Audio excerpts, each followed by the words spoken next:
K-팝 데몬 헌터스. 미국이 만든 애니메이션이 전 세계를 뒤흔들고 있습니다. 넷플릭스 전 세계 26개국 1위. 로튼 토마토 94점. 미국 아이튠즈 1위까지. 하지만 이건 단순한 성공이 아니었어요.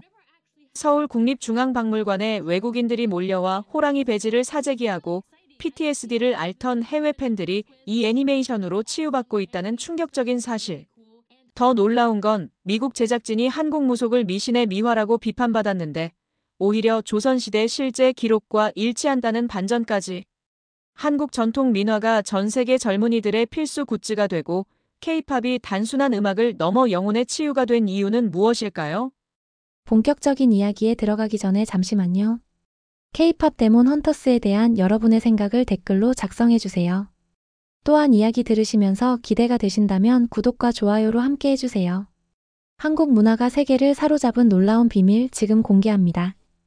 그날 저는 런던의 작은 아파트에서 넷플릭스를 켜고 있었습니다. 그냥 평범한 금요일 밤이었죠. 문화 연구자로 일하는 저에게 새로운 콘텐츠를 분석하는 건 일상이었거든요.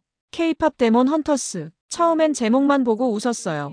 K-팝 아이돌이 악마를 잡는다니 얼마나 말이 안 되는 설정인가 싶었죠. 하지만 호기심은 참을 수 없더라고요. 첫 장면부터 압도적이었어요. 엄청난 규모의 스타디움에서 울리는 환호성. 그리고 무대 위에서 춤추는 3명의 소녀들. 루미, 미라, 조이라는 이름의 헌트릭스 멤버들이었습니다. 소니 픽처스 애니메이션이 제작한 이 작품은 매 장면이 뮤직비디오 같은 화려한 연출로 가득했어요. 무대 조명의 각도, 팬들의 표정, 심지어 아이돌들의 미세한 제스처까지도 마치 실제 K-팝 콘서트를 보는 것 같았습니다. 그런데 진짜 충격은 그 다음부터였어요. 루미가 무대에서 내려와 일상으로 돌아가는 장면에서 갑자기 악령이 나타났거든요. 그리고 그녀는 마이크를 무기로 변화시키며 싸우기 시작했죠. 음악으로 악을 물리치는 설정. 이게 그냥 허무맹랑한 이야기가 아니었어요. 한 외국인 시청자가 말했듯이 지금 우리 세상엔 너무 많은 부정과 증오, 혼돈과 두려움이 있잖아요. 그런데 이 작품은 사랑과 빛, 긍정과 신뢰로 만들어진 새로운 세상을 보여주고 있었습니다. 저는 화면을 보다가 눈물이 났어요. 루미가 팬들 앞에서 부르는 노래가 단순히 엔터테인먼트가 아니라 진짜 사람들의 마음을 치유하는 힘으로 그려지고 있었거든요. 그리고 다음 날 전 세계가 들썩였습니다. K-팝 데몬 헌터스가 넷플릭스 글로벌 영화 부문 1위에 올랐다는 뉴스가 터졌어요. 공개 직후 일주일째 연속으로 글로벌 1위를 지키고 있었습니다. 총 26개국에서 1위를 기록했어요. 더 놀라운 건 비평가들의 반응이었습니다. 로튼 토마토에서 신선도 지수가 무려 94%를 기록했어요. 일반 관객들도 95%의 만족도를 보여줬죠. SNS에서는 난리가 났어요. 갑자기 울었다. 내 인생을 바꿔준 첫 애니메이션, 심장이 내려앉더니 갑자기 일어나서 따라 춤추고 있었다는 반응들이 쏟아졌습니다. 실제로 OST들이 차트를 줄세우기 시작했어요. 작품 속 헌트릭스의 노래들과 사자보이즈의 곡들이 모두 차트 100위 안에 안착했습니다. 심지어 미국 아이튠즈 앨범 차트에서 1위를 기록하기도 했죠. 트와이스의 정연, 지효, 채영이 OST에 참여했고 테디가 프로듀싱을 맡았어요. 이병헌, 안효섭 같은 톱배우들의 성우 연기까지 더해져서 정말 완벽한 조합이었습니다. 한 외국인 시청자는 이렇게 표현했어요. 이 영화에서 나온 놀라운 음악들에 정말 감탄했어요. 이 영화의 거의 모든 트랙이 차트에 오르고 있고 매일 급상승하고 있어요. 루미가 무대에서 부르는 노래 한 곡 한 곡이 전 세계 사람들의 마음에 직접 닿아 있었어요. 언어가 달라도 문화가 달라도 그 감정만큼은 모두가 공유할 수 있는 거였죠. 외국인들도 반복 시청에 빠져들었어요. 첫 번째엔 스토리, 두 번째엔 감정이 잡힌다며 자꾸만 다시 보게 된다고 했습니다. 이 작품이 단순한 애니메이션이 아니라 우리 삶과 감정을 건드리는 이야기이기 때문이라고요. 이게 바로 한국이 세계에 선사하고 있는 마법이었습니다. 정서의 수출, 감정의 한류, 단순히 상품을 파는 게 아니라 마음과 마음을 이어주는 다리 역할을 하고 있었던 거죠. 그래서 저는 결심했습니다. 직접 한국에 가서 이 모든 것들을 제 눈으로 확인해 보겠다고요. 서울에 도착한 첫날, 저는 명동의 한 카페에서 다시 한번 K-팝 데몬 헌터스를 시청하고 있었습니다. 이번엔 OST에 집중하면서요. 그런데 정말 놀라운 일이 벌어졌어요. 카페 안에서 헌트릭스의 하우 이츠던이 흘러나오기 시작했거든요. 이거 K-팝 데몬 헌터스 노래 아니야? 옆 테이블에 앉은 한국 대학생들이 수군거리기 시작했어요. 그러더니 한 명이 폰을 꺼내 보여주면서 말했습니다. 야, 이거 봐. 미국 아이튠즈에서 1위 했대. 진짜 미쳤다. 집으로 돌아와서 확인해보니 정말이었습니다. K-팝 데몬 헌터스 사운드 트랙이 미국 아이튠즈 앨범 차트에서 1위를 기록했고 작품 속 주요 곡들인 하우 이츠던, 골든, 그리고 사자보이즈의 소다 팝까지 모두 송 차트 100위 안에 들어있었어요. 보통 애니메이션 OST는 작품 팬들만 듣는 경우가 많은데 이 곡들은 완전히 독립적인 음악으로서 인정받고 있었던 거예요. 실제 K-팝 아이돌들이 참여했다는 점이 큰 역할을 했죠. 다음 날 홍대 근처를 돌아다니다가 정말 신기한 광경을 목격했습니다. 한 음반가게 앞에서 외국인 관광객 2명이 열심히 뭔가를 찾고 있더라고요. 실례합니다. K-팝 데몬 헌터스 사운드 트랙 있나요? 아, 그거요? 디지털로만 나왔는데 CD는 아직 안 나왔어요. 점원이 설명해주자 그들은 아쉬워하면서도 트와이스 앨범을 하나씩 집어들었어요. 정연, 지효, 채영이 OST에 참여했다는 걸 알고 있더라고요. 그분들이 테이크다운 불렀죠? 정말 대단해요. 실제로 유튜브에서 K-팝 데몬 헌터스 관련 리액션 영상들을 찾아보니 대부분의 외국인들이 음악에 완전히 빠져 있었어요. 어제 봤는데 이 영화의 거의 모든 트랙이 차트에 오르고 있고 매일 급상승하고 있어요. 한 리액션 유튜버는 이렇게 말하면서 흥분을 감추지 못했죠. 정말 대박이에요. 이 영화에서 나오는 모든 게 중독적이에요. 그들이 이렇게 열광하는 이유가 뭘까요? 테디가 프로듀싱에 참여했다는 사실이 핵심이었습니다. 원타임 출신이자 블랙핑크와 2NE1을 성공으로 이끈 그가 직접 나선 거죠. 매기강 감독은 인터뷰에서 이렇게 말했어요. 영화 속 음악은 단순한 뮤지컬 넘버가 아닌 진정한 K-팝 트랙이 되길 원했어요. 테디의 음악은 헌트릭스의 무드와도 잘 맞았고 BTS와 트와이스와 작업한 아티스트들도 합류해 트렌디하고 진정성 있는 트랙을 완성했어요. 이들은 애니메이션용 음악을 만든 게 아니라 실제 K-팝 산업의 노하우와 감성을 그대로 투입한 거였어요. 그래서 헌트릭스의 노래를 들으면 정말 실제 걸그룹의 곡을 듣는 것 같은 느낌이 드는 거였죠. 며칠 후 저는 강남의 한 노래방에 갔습니다. 놀랍게도 하우 이츠던과 골든이 벌써 추가되어 있더라고요. 옆방에서는 젊은 커플이 소다 팝을 부르고 있었어요. 이거 진짜 중독성 있어. 계속 머릿속에 맴돌아. 애니메이션 볼 때는 이 노래 나오면서 진짜 소름 돋았어. 악역인데도 왜 이렇게 멋있는지 모르겠어. 이 작품의 진짜 대단한 점은 선역과 악역의 음악이 모두 매력적이라는 거예요. 헌트릭스의 노래는 희망적이고 에너지 넘치는데 사자보이즈의 곡은 어둡고 매혹적이면서도 중독적이에요.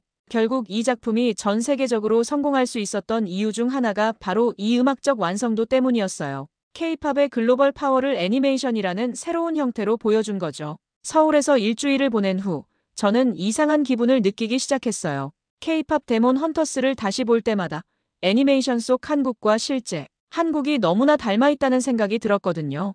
특히 명동의 한 국밥집에서 점심을 먹고 있을 때였습니다. 옆 테이블에 앉은 할머니가 국밥을 드시는 모습을 보는데 갑자기 애니메이션의 한 장면이 떠올랐어요. 루미가 기분이 안 좋을 때 국밥집에 가서 심각하게 국밥을 먹으며 속풀이 타임을 갖는 그 장면 말이에요. 할머니가 국밥을 드시는 자세, 표정, 심지어 숟가락 드는 방법까지도 애니메이션과 완전히 똑같았어요. 그때 옆에서 밥을 먹던 젊은 남성이 말을 걸어왔어요. 혹시 K-팝 데몬 헌터스 얘기하시는 거예요? 저도 봤는데 진짜 신기하더라고요. 미국에서 만든 건데 어떻게 이렇게 한국적인지. 소파 멀쩡히 있는데 바닥에 앞바다리로 철푸덕 앉아서 소파에 기대는 자세까지 똑같이 나오더라고요. 저희 엄마도 맨날 그러거든요. 정말이었어요.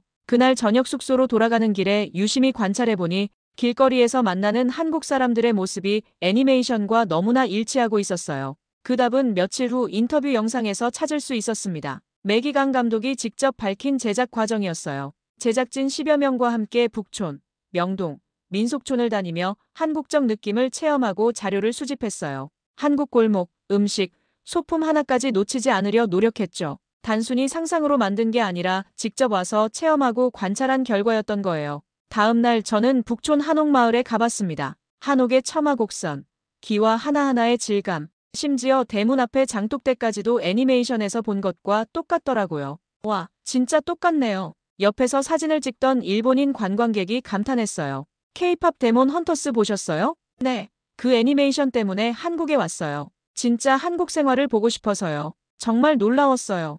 애니메이션을 보고 실제 한국을 보러 온 외국인들이 이렇게 많다니. 그런데 더 놀라운 건 저녁에 동대문 근처의 한 전통 찜질방에서였어요. 거기서 정말 신기한 광경을 목격했습니다. 애니메이션에 나오는 그대로의 찜질방 문화가 펼쳐지고 있었거든요. 그 K-팝 모시기 애니메이션 말씀하시는 거예요? 우리 딸이 그거 보고 난리 났어요. 외국에서 만든 건데 어떻게 이렇게 우리나라 같냐고. 애니메이션의 마지막 장면에서 헌트릭스 멤버들이 목욕탕에서 여유를 즐기는 모습은 제가 그날 찜질방에서 본 한국 사람들의 일상과 완전히 똑같았어요. 다음 날 저는 홍대의 한 만화 카페에서 외국인들의 반응을 더 자세히 살펴봤습니다. 유튜브에서 리액션 영상들을 보니 외국인들이 가장 놀라워하는 부분이 바로 이런 일상적인 디테일들이었어요. 아, 정말 K-드라마 같아. 바닥에 앉는 모습 봐. 저렇게 먹는 거 봐. 너무 리얼해. 심지어 젓가락 드는 방법까지 완벽해. 한 미국인 리액션 유튜버는 이렇게 말했어요. 미국이 만든 애니메이션인데 순수한 한국 드라마 느낌이 나요. 정말 놀라워요. 특히 식사 장면에서 그들이 감탄한 부분이었어요. 형, 정말 맛있어 보여요. 애니메이션에서 음식 나올 때처럼요. 하지만 이건 너무 리얼해요. 한 리액션 유튜버는 애니메이션 속 음식을 보고 침을 흘리면서 말했어요. 진짜 너무 리얼해서 솔직히 정말 과해요. 결국 K-팝 데몬 헌터스는 단순히 한국을 배경으로 한 애니메이션이 아니라 한국의 정서와 문화를 완벽하게 이해하고 재현한 작품이었던 거죠. 미국에서 만들었지만 그 안에 담긴 한국다움은 한국 사람들도 감탄할 정도로 정확하고 깊이 있었어요. 서울에 온 지 2주째, 저는 정말 예상치 못한 현상을 목격하게 됩니다. 바로 더피 인형 대란이었어요. 그날 아침 인사동을 산책하다가 한 외국인 관광객이 상점 주인에게 묻는 소리를 들었어요. 혹시 더피 있나요? K-팝 데몬 헌터스에 나오는 호랑이요? 아, 그거요? 그거 지금 어디서도 구하기 힘들어요. 넷플릭스에서 예약 주문받는데 벌써 매진됐다니까요. 그 외국인이 폰을 꺼내 보여주면서 설명해줬어요. 애니메이션에 나오는 귀여운 호랑이 수호령 캐릭터였죠. 한국 전통 민화 속 호랑이를 닮은 그 캐릭터가 전 세계 팬들의 마음을 사로잡았다는 거예요. 이 캐릭터가 너무 귀엽고 신비로워요. 꼭 갖고 싶어요. 상점 주인이 안타까워하며 말했어요. 그 애니메이션 나오고 나서 하루도 조용할 날이 없어요. 외국 사람들이 계속 와서 호랑이 인형 있냐고 물어보는데 없다고 하면 실망해서 돌아가고, 문제는 넷플릭스 측에서도 이런 대박을 예상하지 못했다는 점이었어요. 부랴부랴 준비한 건 캐릭터가 그려진 티셔츠와 후디, 볼캡 정도였는데 팬들이 진짜 원한 건 따로 있었습니다. 바로 호랑이 더피 인형과 키링이었죠. 결국 팬들의 성화에 못 이긴 넷플릭스는 드디어 공식 더피 인형 프리오더를 시작했습니다.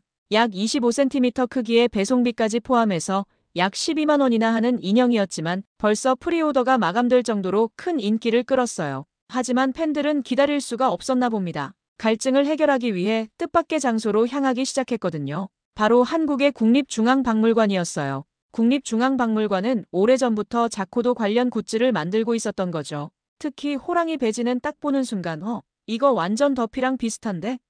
라며 모두 사악스럽게 바라봤어요. 호랑이 머리 위에 까치가 사뿐히 앉아있는 이 깜찍한 배지는 귀여움과 당당함으로 이미 인기를 끌던 품목이었는데 K-팝 데몬 헌터스의 열풍이 불자 바로 품절 사태가 일어나 버렸습니다. 저는 직접 국립중앙박물관에 가봤어요. 정말 놀라운 광경이었습니다. 박물관 기념품 샵에 외국인 관광객들이 줄을 서 있더라고요. 호랑이 배지 아직 있나요? 자코도 엽서 세트도 주세요. 이 호랑이 키링이 애니메이션에 나오는 그 캐릭터와 비슷한 거죠? 기념품 샵 직원분이 웃으면서 설명해 주셨어요. 요즘 정말 많이 오세요. K-팝 데몬 헌터스 보고 오신 분들이요. 우리 전통 민화에 관심 가져주시니까 좋긴 한데 재고가 금방 떨어져서 힘들어요. 며칠 후 저는 한지윤이라는 젊은 여성을 만나게 됐습니다. 그녀는 전통 회화 작가의 손녀로 할아버지가 그리신 자코도 원작과 애니메이션, 굿즈 사이의 거리감에 대해 복잡한 심정을 갖고 있었어요. 처음엔 좀 당황스러웠어요. 할아버지가 평생 그려오신 전통 민화가 갑자기 애니메이션 캐릭터가 되어버린 느낌이라서요. 명동의 한 카페에서 만난 지윤 씨가 솔직하게 말했어요. 하지만 생각해보니까 이게 오히려 기회일 수도 있겠더라고요. 전통 민화가 이렇게 전 세계 사람들에게 알려진 적이 있었나요? 요즘 외국 친구들이 저한테 연락해서 한국 전통 호랑이 그림에 대해 더 알고 싶다고 해요. 몇 년 전까지만 해도 한국 전통 미술에 관심 갖는 외국인은 정말 드물었는데 말이에요. 지윤 씨와 저는 그날 오랫동안 이야기했습니다. K-팝 데몬 헌터스가 보여준 건 결국 이거잖아요. 전통이 곧 트렌드가 될 수 있다는 거. 낡은 것이 아니라 시대를 뛰어넘는 아름다움을 가지고 있다는 거죠. K-팝 데몬 헌터스의 더피 인형 대란은 단순한 소비 현상이 아니었어요. 한국의 전통 문화가 현대적 콘텐츠를 통해 전 세계로 확산되는 새로운 방식을 보여준 사례였죠. 민화의 글로벌화, 문화유산의 팝 콘텐츠화. 이 모든 것이 바로 전통이 곧 트렌드라는 사실을 증명해주고 있었어요. 며칠 후, 저는 한국학을 연구하는 미국인 존 로버츠 교수의 비판 기사를 접하게 됐습니다. 그는 K-팝 데몬 헌터스에 대해 미신의 미화라며 강하게 비판하고 있었어요. 한국의 샤머니즘을 단순히 오락거리로 소비하는 것은 문화적 몰이해의 극치다. 무속을 슈퍼히어로 판타지로 포장하는 것은 전통 종교에 대한 모독이다. 정말 그런 걸까요? 이 작품이 한국의 무속 문화를 잘못 다루고 있는 건 아닐까요? 그 의문을 해결하기 위해 저는 직접 무속 문화에 대해 깊이 있게 조사해 보기로 했습니다. 먼저 국립민속박물관에 갔어요. 거기서 만난 박물관 학예사 선생님이 흥미로운 이야기를 해주셨어요. 사실 K-팝 데몬 헌터스의 설정이 한국 무속의 본질을 꽤 정확하게 파악하고 있어요. 무당이 하는 일이 바로 공동체를 보호하는 거거든요. 전통적으로 무당은 단순히 점을 보는 사람이 아니었어요. 마을에 질병이나 재해가 닥쳤을 때 굿을 통해 공동체의 화합을 이끌어내고 정신적 치유를 제공하는 역할을 했죠. 그게 바로 헌트릭스가 하는 일과 똑같아요. 정말 그랬어요. 애니메이션에서 헌트릭스는 음악으로 사람들의 마음을 하나로 모아 악령을 물리치는데 이는 전통 무속에서 굿을 통해 공동체를 결속시키는 것과 같은 원리였어요. 특히 무당이 여성 중심이라는 점도 정확해요. 한국의 전통 무속에서 무당은 대부분 여성이었고 때로는 남성의 옷을 입기도 했어요. 그들은 노래와 춤으로 마을 사람들을 보호했죠. 매기강 감독의 인터뷰 내용이 떠올랐어요.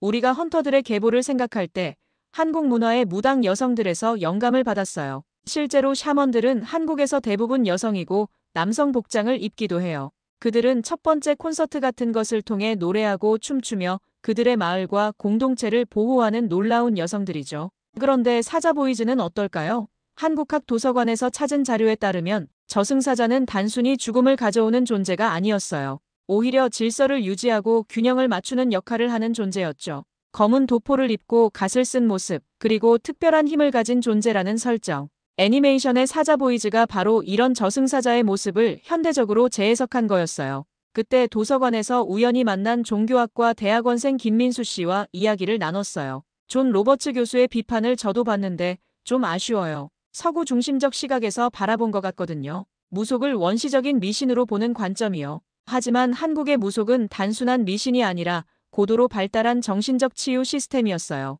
그리고 무기들도 마찬가지예요. 언월도, 곡도, 은장도 같은 전통 무기들이 단순한 폭력의 도구가 아니라 정신적 힘을 구현하는 상징으로 사용되잖아요. 정말 그랬어요. 애니메이션에서 헌트릭스가 사용하는 무기들은 물리적인 공격보다는 정신적, 영적인 힘을 전달하는 매개체로 그려져 있었어요. 며칠 후 정말 놀라운 발견을 하게 됩니다. 국사편찬위원회의 디지털 아카이브에서 조선시대 기록을 뒤져보던 중 실종된 소녀와 관련된 흥미로운 문서를 발견한 거예요. 영조 25년 경기도 어느 마을에서 소녀가 실종되었으나 마을 무당이 굿을 올린 후 무사히 돌아왔다는 기록이 있다. 무당은 악한 기운이 아이를 해쳤으나 마을 사람들의 정성이 모여 물리쳤다고 하였다. 이게 K-팝 데몬 헌터스의 기본 플롯과 너무나 비슷했거든요. 한국 역사상 무속인들이 공동체의 위기 상황에서 정신적 지주 역할을 해온 수많은 사례들이 있었어요. 그날 밤 존 로버츠 교수에게 이메일을 보냈습니다. 제가 발견한 자료들과 함께 한국 무속에 대한 새로운 관점을 제시하면서요. 며칠 후 그로부터 답장이 왔어요. 흥미로운 자료들이네요. 제가 무속을 너무 피상적으로 이해했던 것 같습니다. 한국의 샤머니즘이 단순한 미신이 아니라 고도로 발달한 사회적 시스템이었다는 점을 놓쳤네요. 결국 K-팝 데몬 헌터스는 한국 무속과 전통 무기를 단순히 시각적 요소로 차용한 게 아니었어요. 그 깊은 철학과 정신적 가치를 현대적 서사로 재해석한 작품이었던 거죠. 서사적 무속, 정체성 서사 설계. 무속은 정말로 이 작품 세계관의 중심축이었어요. 서울에서의 한 달이 지나갈 무렵 저는 우연한 기회에 미국 본사에서 온 간부와 만나게 됐습니다. 소니 픽처스 애니메이션의 레이첼 하워드 부사장이었어요. 그녀는 서울 출장 중이었는데 K-팝 데몬 헌터스의 예상치 못한 대성공 때문에 한국 시장을 직접 분석하러 온 거였죠. 홍대의 한 카페에서 만난 레이첼은 솔직한 의견을 털어놓았어요. 처음엔 의구심이 있었어요. 매기강 감독이 너무 한국적인 요소들을 고집한다고 생각했거든요. 미국 관객들이 이해할 수 있을까 걱정했죠. 구체적으로 어떤 부분이요? 예를 들어 무당 설정이라든지 저승사자 컨셉이라든지 서구 관객들에게는 생소할 수 있는 요소들이잖아요. 좀 더 보편적인 슈퍼히어로 설정으로 가면 어떻겠냐고 제안했었어요. 하지만 매기 강 감독은 끝까지 자신의 비전을 고수했다고 했어요. 매기가 계속 말했어요. 이건 한국 아니면 못 만드는 이야기라고. 한국인만이 구현할 수 있는 한국을 보여주고 싶다고 했죠. 그 결과가 어떻게 됐는지는 모두가 아는 이야기였어요. 전 세계 26개국에서 1위를 기록하며 글로벌 신드롬이 된 거죠. 시사회에서 처음 완성본을 봤을 때의 충격을 잊을 수가 없어요. 스크린에서 헌트릭스가 노래하는 장면을 보는데 갑자기 눈물이 나더라고요. 이건 단순한 애니메이션이 아니라 정서 그 자체였어요. 며칠 후 저는 운 좋게 매기 강 감독과 직접 인터뷰할 기회를 얻었습니다. 화상으로 진행된 인터뷰였지만 그녀의 열정은 화면 너머로도 생생하게 전해졌어요. 평소 한국 문화를 담은 작품을 꼭 하고 싶었어요. 최근 몇 년간 한국 문화가 K-팝과 한국 영화, 드라마 등의 엔터테인먼트 분야에서 쌓아온 막대한 영향력에서 영감을 받았거든요. 매기 감독은 서울에서 태어나 캐나다 토론토에서 자란 한국계 캐나다인이었어요. 어릴 적 서태지와 H.O.T 같은 1세대 아이돌 그룹의 노래를 즐기며 자랐다고 했어요. K-팝 데몬 헌터스는 현대 한국을 배경으로 한국 문화를 다루는 최초의 애니메이션이에요. 성우 및 보컬 모두 한국인 배우로 캐스팅한 점이 정말 뜻깊었죠. 가장 인상 깊었던 부분은 제작 과정에 대한 이야기였어요. 처음부터 K-팝 애니메이션을 만들려고 한 건 아니었어요. 스토리를 구상하던 중 악귀 디자인이 멋있을 것 같았거든요. 저승사자, 도깨비, 물귀신 같은 이미지는 해외 프로젝트에서는 나오지 않으니까요. 기존의 서구식 슈퍼히어로에 변화를 주고 싶어서 한국적 요소를 택한 거였다니. 그래서 한국적 요소를 시각적으로 잘 구현하기 위해 한국도 직접 방문했어요. 제작진 10여 명과 함께 북촌, 명동, 민속촌을 다니며 한국적 느낌을 체험하고 자료를 수집했죠. 한국 골목, 음식, 소품 하나까지 놓치지 않으려 노력했어요. 심지어 길거리 간판의 한글 폰트까지도 한국식으로 검토했죠. 정말 철저했던 거예요. 단순히 한국적 요소를 끼워 넣은 게 아니라 처음부터 끝까지 한국적인 것을 만들겠다고 결정한 거였어요. 의상 디자인부터 전통 무기, 무속 항목, 심지어 길거리 간판까지 모든 설정은 한국식으로 검토하고 한국적인 정서를 담는지 검증한 후에야 반영했어요. 음악 부분도 마찬가지였어요. 영화 속 음악은 단순한 뮤지컬 넘버가 아닌 진정한 K-팝 트랙이 되길 원했어요. 어릴 적 원타임을 좋아했기 때문에 그 멤버 출신인 더블랙 레이블의 테디를 비롯해 한국 레이블과 아티스트들의 참여가 큰 힘이 됐어요. 테디의 음악은 헌트릭스의 무드와 완벽하게 맞았고 BTS와 트와이스와 작업한 아티스트들도 합류해서 트렌디하고 진정성 있는 트랙을 완성했거든요. 결국 이 작품의 성공 비결은 문화 진정성이었어요. 연출력의 문화교두보, 한국계 감독의 디테일이 미국 애니메이션에 생명력을 부여한 거였어요. 문화 흉내가 아닌 진짜 문화 이해를 통한 콘텐츠 구현이었죠. 서울에서의 마지막 주에 저는 정말 특별한 만남을 하게 됩니다. 바로 PTSD를 겪고 있던 해외 팬 리사와의 만남이었어요. 그날은 홍대의 한 작은 카페에서였습니다. 리사는 미국에서 온 20대 초반의 여성이었는데 몇 년 전 교통사고로 인한 트라우마로 심한 공황장애를 앓고 있었어요. K-팝 데몬 헌터스를 보고 한국에 오게 됐어요. 처음엔 그냥 재미있는 애니메이션인 줄 알았는데 보다 보니 뭔가 다르더라고요.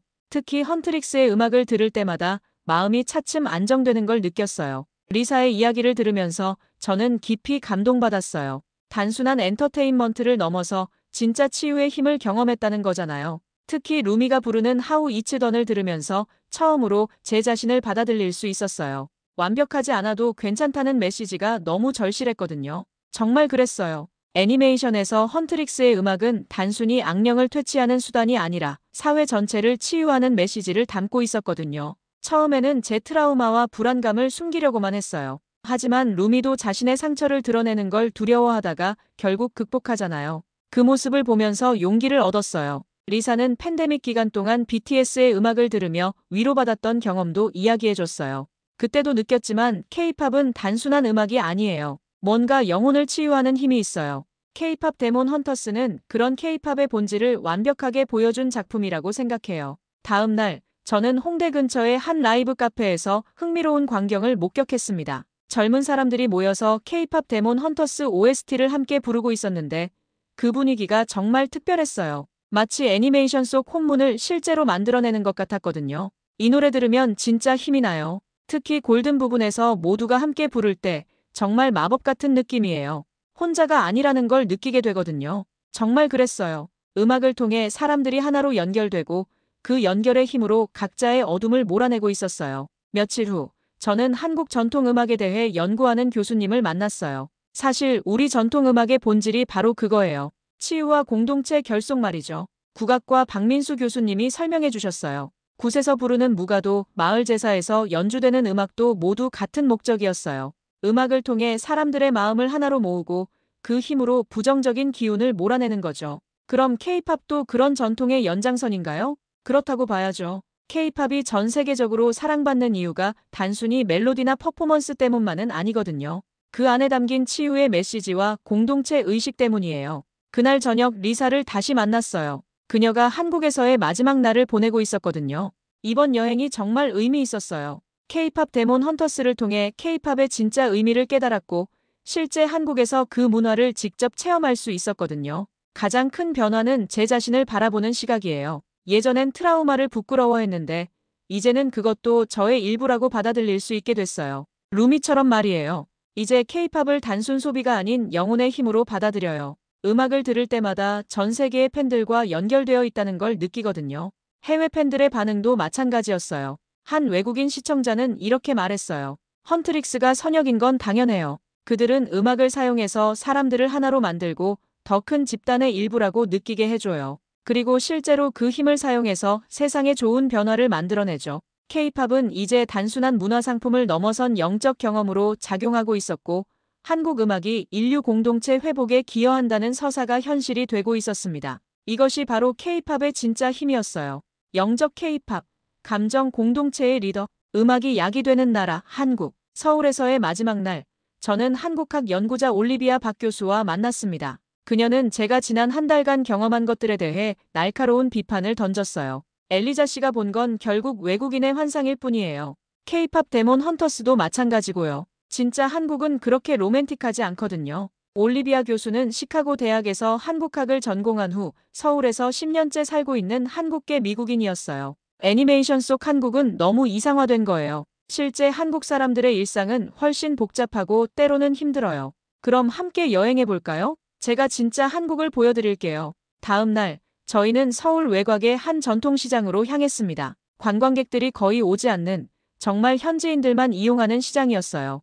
자, 이게 진짜 한국이에요. 화려한 K-팝이나 드라마 속 모습이 아닌 평범한 사람들의 일상 말이에요. 정말 그랬어요. 시장 골목은 좁았고 어떤 곳은 낡아 보이기도 했어요. 상인들은 큰 소리로 호객행위를 하고 있었고 냄새도 복잡했죠. 하지만 이상한 일이 벌어졌어요. 떡볶이 가게 할머니가 젊은 손님에게 떡을 하나 더 넣어주는 모습. 생선가게 아저씨가 고양이에게 생선한 토막을 던져주는 장면, 야채가게 아주머니들이 서로 안부를 묻는 대화들. 이 모든 게 K-팝 데몬 헌터스에서 본 장면들과 똑같았어요. 어디서 왔어요? 외국 분들이세요? 한 아주머니가 저희에게 다가왔어요. 아이고, 멀리서 왔네요. 여기 앉아서 좀 쉬어가세요. 더운데. 아주머니는 자연스럽게 의자 2개를 가져다 놓고 시원한 물까지 주셨어요. 요즘 외국 사람들이 많이 와요. 그 애니메이션 때문인가? 우리 손녀가 그거 보고 난리예요. 할머니, 우리나라가 애니메이션에 나왔다고. 그날 시장에서 만난 모든 사람들이 비슷한 반응을 보였어요. 자연스러운 친절함, 따뜻한 배려, 그리고 K-팝 데몬 헌터스에 대한 신기함과 자부심. 올리비아 교수도 점점 놀라는 표정을 짓기 시작했어요. 이상해요. 제가 생각했던 것보다 애니메이션이 현실과 훨씬 비슷하네요. 오후에는 전통 목욕탕에도 들렀어요. 애니메이션 마지막 장면에 나오는 그런 곳 말이에요. 거기서도 마찬가지였어요. 할머니들이 서로 등을 밀어주고 아이들이 뛰어놀고 사람들이 차가운 우유를 마시며 편안하게 쉬는 모습들. 완전히 똑같네요. 올리비아 교수가 인정했어요. 그날 저녁 저희는 한 작은 식당에 들렀습니다. 바로 그 순간 정말 놀라운 일이 벌어졌어요. 식당 이름이 루미네 국밥집이었거든요. K-팝 데몬 헌터스의 주인공 이름을 딴 거였어요. 딸이 그 애니메이션을 너무 좋아해서요. 그래서 가게 이름을 바꿨어요. 요즘 외국 손님들도 많이 와요. 사진 찍으러요. 메뉴에도 헌트릭스 정식, 더피 떡볶이 같은 이름들이 적혀 있었어요. 이제 정말 구분이 안 되네요. 뭐가 현실이고 뭐가 애니메이션인지. 올리비아 교수가 웃으며 말했어요. 아니에요. 이게 바로 한국의 특별함이에요. 현실과 픽션이 따로 노는 게 아니라 서로 영향을 주고받으면서 더 풍성한 문화를 만들어내는 거죠. 그날 밤 저희는 한강에서 치킨과 맥주를 마시며 이야기를 나눴어요. 제가 틀렸어요. 올리비아 교수가 솔직하게 인정했어요. K-팝 데몬 헌터스가 보여준 한국이 환상이 아니라 진짜였네요. 아니, 어쩌면 진짜보다 더 진짜일 수도 있겠어요. 이 애니메이션이 한국의 좋은 면들을 부각시켜서 실제 한국 사람들도 자신들의 문화를 더 자랑스럽게 생각하게 만든 것 같아요. 그리고 그게 다시 현실에 영향을 미치고 있고요. 해외 언론들도 이런 현상에 주목하고 있었어요. 뉴욕타임스는 노래하고 무기 휘두르고 악령을 배달하는 이라는 제목의 기사에서 이 작품이 매력적이고 유쾌하면서도 한국의 전통을 잃지 않는 독창적인 세계관과 유머 감각을 지녔다고 평가했어요. 결국 이 작품은 외국이 만든 한국 이야기 중에 가장 제대로 만들었다는 평가를 받고 있잖아요. 온라인 커뮤니티에서도 비슷한 반응들이 쏟아지고 있었어요. 정말 좋았어요. 사자보이즈 음악이 나오는 순간 소름이 돋을 만큼 끝내줬고 한국 전통과 민속 이야기까지 굉장히 재미있게 풀어내서 완전 반해버렸어요. 전혀 기대 안 했는데 완전 대박이네요. 작화도 미쳤고 BGM 하나하나 최고였고 한국적인 분위기가 진짜 마법 같았어요. 등장인물들 말투며 행동까지 그냥 리얼 한국인이더라. 이게 진짜 한국이다 싶었어요. 며칠 후 저는 인천공항에서 런던으로 돌아가는 비행기를 기다리고 있었어요. 지난 한 달을 돌이켜보니 정말 많은 것을 배웠어요. K-팝 데몬 헌터스는 단순한 애니메이션이 아니라 한국 문화의 진짜 힘을 보여준 작품이었어요. 문화의 선순환이 일어나고 있었어요. 한국 문화가 세계로 나가고 그것이 다시 한국으로 돌아와서 더욱 풍성해지는 과정 말이에요. 이제 정말로 세계가 한국을 따라오고 있었어요. 한국적인 것이 세계적인 것이라는 말이 더 이상 구호가 아니라 현실이 된 거죠. 비행기에서 창문을 내려다보며 서울의 야경을 바라봤어요. 그 불빛들 하나하나가 K-팝 데몬 헌터스에서 본 혼문처럼 느껴졌어요. 한국이라는 나라 전체가 하나의 거대한 혼문이 되어서 전 세계에 좋은 에너지를 퍼뜨리고 있는 것 같았거든요. 결국 이 작품은 한국적인 것이 세계적인 것이다라는 말을 어떤 콘텐츠보다도 강력하고 설득력 있게 증명해낸 사례가 되었습니다. 그리고 가장 중요한 건 이 모든 과정에서 한국의 전통과 정서가 변질되지 않고 오히려 더욱 빛을 발했다는 점이에요. 런던에 돌아와서도 저는 계속 K-팝 데몬 헌터스를 연구하고 있어요. 이 작품이 보여준 문화 교류의 새로운 모델을 더 많은 사람들에게 알리고 싶거든요. 진짜 한국이 무엇인지, 그리고 그것이 어떻게 전 세계를 감동시킬 수 있는지를 말이에요. 여기까지 시청해주셔서 감사합니다. 구독, 좋아요 잊지 마세요.